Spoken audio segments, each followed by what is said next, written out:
আসসালামু আলাইকুম, শামিল লীনা আমন্ত্রণ জানাচ্ছি এনটিভির মধ্যাহ্নের খবরে। সুনামগঞ্জ ও সিলেটে বন্যা পরিস্থিতির আরও অবনতি হয়েছে। ফেনীতে ভেঙে গেছে মুহুরী নদীর বন্যা নিয়ন্ত্রণ বাঁধ। বন্যার কারণে ফেনী, ফুলগাজী ও পরশুরাম উপজেলার আজকের এইচএসসি পরীক্ষা স্থগিত করা হয়েছে। খাগড়াছড়িতে ভারী বর্ষণে পাহাড় ধসে সড়কে যান চলাচল বন্ধ ছিল কয়েক ঘন্টা। প্রতিনিধিদের পাঠানো তথ্য ও ছবিতে দেখুন আহমেদ শরীফের ডেস্ক রিপোর্টে। বৃষ্টিপাত ও পাহাড়ি ঢল অব্যাহত থাকায় সুনামগঞ্জ সদর, তাহিরপুর, বিশম্বরপুর, দোয়ারাবাজার ও ছাতকে বন্যা পরিস্থিতির আরও অবনতি হয়েছে। দ্বিতীয় দফায় বাড়িঘর, রাস্তাঘাটে পানি ঢুকে পানিবন্দী হয়ে পড়েছেন লাখো মানুষ। এখন তো আর বাঁচার মতন আমরা কোনো উপায় আছে, অনেক বাঁচবার মতন কোনো উপায় নাই। যে অবস্থা আমরা যে অবস্থা ঘর গিয়া দিন ঘরের মধ্যেই পানি। আবার আক্রমণ হয়েছে বন্যায়। বন্যারে আমরা গরু ছাগল নিয়ে বা খাইতে পারি না, গরু ছাগল নিয়ে বড় অবস্থায় আছি। সিলেটে টানা বৃষ্টি ও উজান থেকে নেমে আসা পাহাড়ি ঢলে জেলার ৩টি নদীর পানি বিপদসীমার উপর দিয়ে প্রবাহিত হচ্ছে। প্লাবিত হচ্ছে জেলার বিভিন্ন উপজেলার নিম্নাঞ্চল।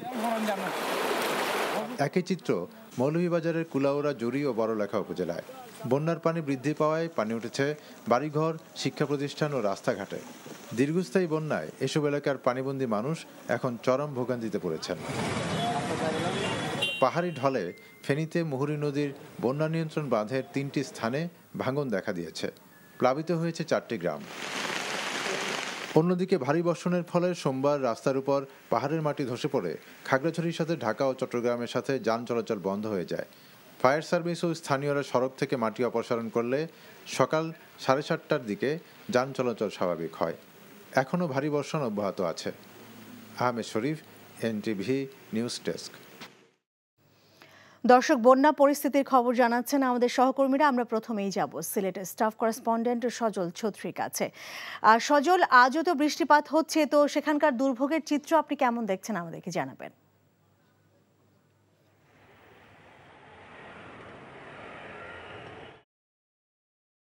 এখন জন্ম সনদ দিয়ে খোলো বিকাশ স্টুডেন্ট অ্যাকাউন্ট। নিজের বিকাশ নিজে কর। গতকাল থেকে যে বৃষ্টিপাত শুরু হয়েছে, আবহাওয়া অফিস অবশ্য যে পরিমাণ বৃষ্টির সম্ভাবনার কথা জানিয়েছিলেন তার তুলনায় কমই বৃষ্টিপাত হয়েছে। কিন্তু যে দুর্ভোগের কথা বলছিলেন, দুর্ভোগের চিত্র যদি কিছুটা চিত্র দেখাই, আরও যত গহীনে যাচ্ছে গ্রামের নিম্নাঞ্চলে তত কিন্তু দুর্ভোগ আরও বেশি বাড়ছে। এবং জানিয়ে রাখেন যে 35 দিন ধরে প্রায় 7 লক্ষাধিক মানুষ গড়ে পানিবন্দী আছেন সিলেটে, এবং এই আক্রান্তের সংখ্যা কিন্তু প্রায় 12 লক্ষ ছাড়িয়ে গিয়েছিল এই এক মাসের মধ্যেই। সেই পানি নামতে শুরু করলো। এখনও 7.5 লাখ মানুষ পানিবন্দী আছে, সেটা জেলা প্রশাসনের হিসেবে গতকাল রাত পর্যন্ত।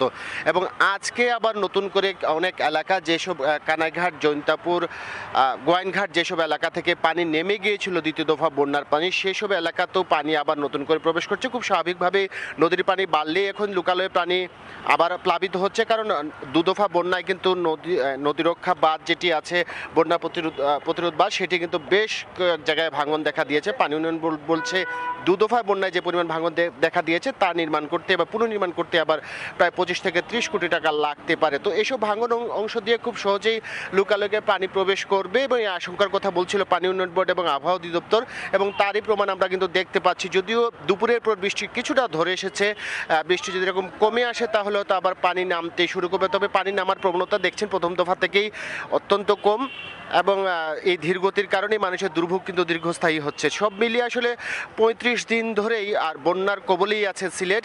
কখনো উন্নতি হচ্ছে, এদিকে 3 দফা উন্নতির আমরা লক্ষণ দেখেছি, কিন্তু এই যে দ্বিতীয় দফা বন্যা উন্নতি যখন হচ্ছিল তখনই কিন্তু আবারও ভারী বৃষ্টিপাত এবং পাহাড়ি ঢলের কারণে পানি বাড়া শুরু করছে। যেমন জানি যে চেরাপুঞ্জিতে কিন্তু 500 মিলিমিটার বৃষ্টিপাত হয়েছে গত 36 ঘন্টায় আমরা জানি, এবং সিলেটে প্রায় 294 মিলিমিটার বৃষ্টিপাত রেকর্ড করা হয়েছে। বৃষ্টিপাত যদি অব্যাহত থাকে আরও অবনতি হবে আসলে সিলেটের বিপর্যস্ত জনপদে। লীনা। সজল, আপনি আমাদের সঙ্গেই থাকুন। এখন জন্ম সনদ দিয়ে খোলো বিকাশ স্টুডেন্ট অ্যাকাউন্ট। নিজের বিকাশ নিজে কর। দর্শক, এখন আমরা যাচ্ছি সুনামগঞ্জের স্টাফ করেসপন্ডেন্ট দেওয়ান গিয়াস চৌধুরীর কাছে। গিয়াস, আমরা বিভিন্ন জায়গা থেকে খবর পেয়েছি নদী রক্ষার জন্য বন্যা নিয়ন্ত্রণ বাঁধ ভাঙার।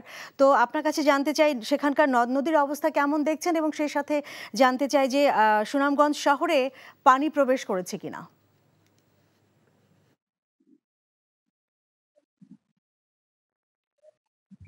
লিনা, আমরা সজল ছত্রীর কাছে যেভাবে জেনেছিলাম সিলেটের পানিবন্দী মানুষের খবর, আমি সুনামগঞ্জের শহরের পানির খবর দেওয়ার আগে তার আগে আরেকটি খবর দিতে চাই যে আমরা সকাল 11:30টায় খবর পেয়েছি সুনামগঞ্জের দোয়ারা বাজারের সুরমা নদীর আজিমপুর ঘাট নামক একটি জায়গা আছে, সেখানে নৌকাডুবির ঘটনা ঘটেছে এবং সেখানে 3 জন মানুষের নিখোঁজ রয়েছেন।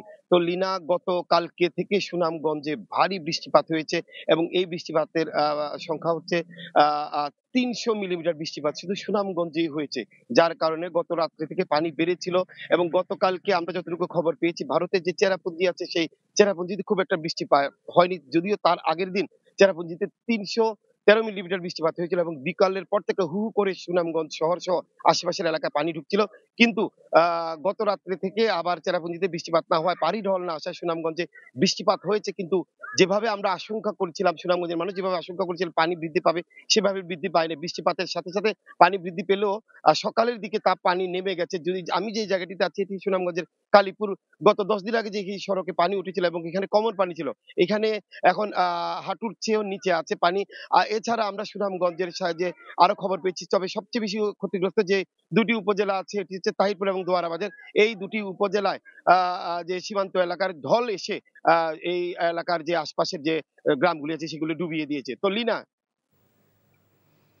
দর্শক জানছিলাম সিলেট ও সুনামগঞ্জ থেকে সেখানকার বন্যা পরিস্থিতির খবর। সরকারি দপ্তরগুলোর সমন্বয়হীনতার কারণে সিলেটে বাড়ছে বন্যার ক্ষয়ক্ষতির পরিমাণ। ঘর ও স্থাপনা নির্মাণে সাধারণ জনগণ বা সরকারি প্রতিষ্ঠান কেউই মানছেন না কোনো নিয়ম। ফলে ভারী বৃষ্টি ও পাহাড়ি ঢল এলেই ডুবে যাচ্ছে হাজার হাজার ঘর। সিলেট থেকে আনিস রহমানের ক্যামেরায় সজল ছত্রীর পাঠানো রিপোর্ট। চলতি বছরের জুলাই মাসে 15 দিনের ব্যবধানে দুদফা পানিতে তলিয়ে যায় সিলেটের কোম্পানিগঞ্জ উপজেলার গৃহহীনদের জন্য তৈরি করা সরকারি গৃহায়ন প্রকল্পের সারি সারি ঘর। দুদফার বন্যায় সিলেট জুড়েই দেখা গেছে এমন ডুবন্ত ঘরবাড়ি, সরকারি প্রতিষ্ঠান। বিনষ্ট হয়েছে শত কোটি টাকার ঘর, সড়কে ক্ষতি ছাড়িয়েছে 500 কোটি টাকা। প্রশ্ন হচ্ছে, এসব ঘর বা স্থাপনার জমি বা উচ্চতা নির্ধারণ করা হচ্ছে কিসের ভিত্তিতে? সড়কে যদি হাইয়েস্ট ফ্লাড লেভেলের চেয়ে 5 ফিট নিচে হয় তাহলে তো বন্যার পানি আসলে বাড়িঘর তলাবে। হাইয়েস্ট ফ্লাড লেভেলটা কনসিডার করে বাড়িঘর বা বিভিন্ন সরকারি বেসরকারি স্থাপনা তৈরি করি, রাস্তাঘাট তৈরি করি, তাহলে এরকম ভবিষ্যতে বড় বন্যা হলে আমি মনে করি যে হয়তো লোকালয়ে এটার ইফেক্ট কম হবে। জেলা জুড়ে এমন অপরিকল্পিত উচ্চতার ঘর ও স্থাপনার জন্য সরকারি দপ্তরগুলোর সমন্বয়হীনতাকে দুষছেন বিশেষজ্ঞরা। একজনের পক্ষে সবকিছু বোঝা সম্ভব নয়। একটা কমিটি গঠন করা প্রয়োজন, যে কমিটি সমন্বয় করবে। শুধুমাত্র সংস্থার মধ্যে সমন্বয় হলে হবে না, আমাদের জনগণকেও কিন্তু সম্পৃক্ত করতে হবে। অপরিকল্পিত এসব ঘর ও রাস্তা নির্মাণে ব্যয় হচ্ছে সরকারি বেসরকারি হাজার কোটি টাকা, কিন্তু তাতে উপকারের চেয়ে জনগণের দুর্ভোগই বাড়ছে বেশি। এই দুর্ভোগ থেকে উদ্ধারে প্রয়োজন সরকারি দপ্তরগুলোর সঠিক পরিকল্পনা ও সমন্বয়, বলছেন সচেতন মহল। সজল ছত্রী, এনটিভি নিউজ, সিলেট। সর্বজনীন পেনশন স্কিম প্রত্যয় থেকে বিশ্ববিদ্যালয় শিক্ষকদের অন্তর্ভুক্তি প্রত্যাহারের দাবিতে দ্বিতীয় দিনের মতো আজও অনির্দিষ্টকালের জন্য সর্বাত্মক কর্মবিরতি পালন করেছে দেশের সব পাবলিক বিশ্ববিদ্যালয়ের শিক্ষক সমিতি। সর্বাত্মক কর্মবিরতির অংশ হিসেবে সকাল থেকেই ঢাকা বিশ্ববিদ্যালয়ে, বুয়েট, জাহাঙ্গীরনগর সহ সব পাবলিক বিশ্ববিদ্যালয়ে অনির্দিষ্টকালের জন্য ক্লাস পরীক্ষা বন্ধ রেখেছে বিশ্ববিদ্যালয়ের শিক্ষক সমিতি। প্রত্যয় স্কিম প্রত্যাহার, শিক্ষকদের জন্য স্বতন্ত্র বেতন স্কেল প্রবর্তন, প্রতিশ্রুত সুপার গ্রেডে বিশ্ববিদ্যালয় শিক্ষকদের অন্তর্ভুক্তি সহ অন্যান্য দাবি আদায় না হওয়া পর্যন্ত এই কর্মবিরতি চলবে বলেও জানিয়েছেন শিক্ষক নেতারা। এদিকে একই দাবিতে শিক্ষকদের পাশাপাশি ঢাকা বিশ্ববিদ্যালয় সহ বিভিন্ন পাবলিক বিশ্ববিদ্যালয়ের কর্মকর্তা কর্মচারীরাও কর্মবিরতি পালনের ঘোষণা দেন। এই ছিল মধ্যাহ্নের খবরে। এই খবরে ভিডিও সহ আপডেট জানতে ভিজিট করুন এনটিভি অনলাইন www.ntvbd.com। এছাড়াও এনটিভি জনপ্রিয় সব অনুষ্ঠান ও খবরের আপডেট জানতে ভিজিট করুন আমাদের ইউটিউব ভেরিফাইড ফেসবুক পেজ। দুটায় দুপুরের খবর দেখার আমন্ত্রণ রইল। এতক্ষণ সঙ্গে থাকার জন্য ধন্যবাদ সবাইকে।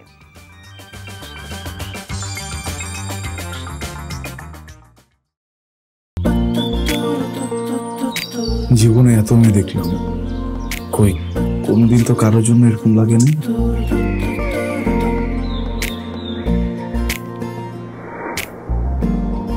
কে এটা? এত মায়া।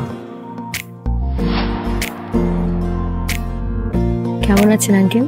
কোন দিক দিয়ে দেখে আমার আঙ্কেল মনে হয়? আরে আপনি আমার মামার ফ্রেন্ড না? কোন মামার ফ্রেন্ড? শামীম মামা। শামীম মামা। আস্তাগফিরুল্লাহ। কি করছিস তুই এটা?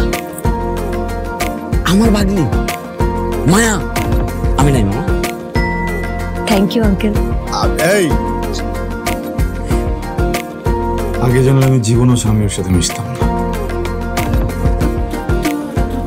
জীবনের প্রথম একটা আমি ভালো লাগলো, সেইটা নাকি বন্ধুর ভাগ্নি।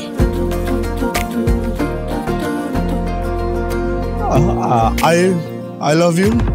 এভাবে শুরু হোক আমাদের গল্পটা।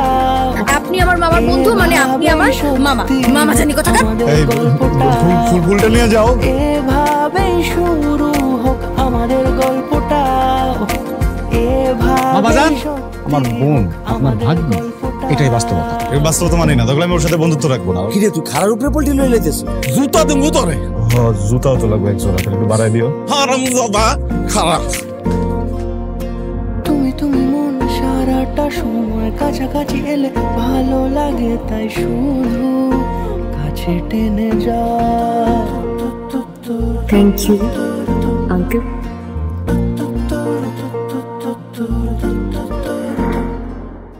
এখন জন্ম সনদ দিয়ে খোলো বিকাশ স্টুডেন্ট অ্যাকাউন্ট। নিজের বিকাশ নিজে কর।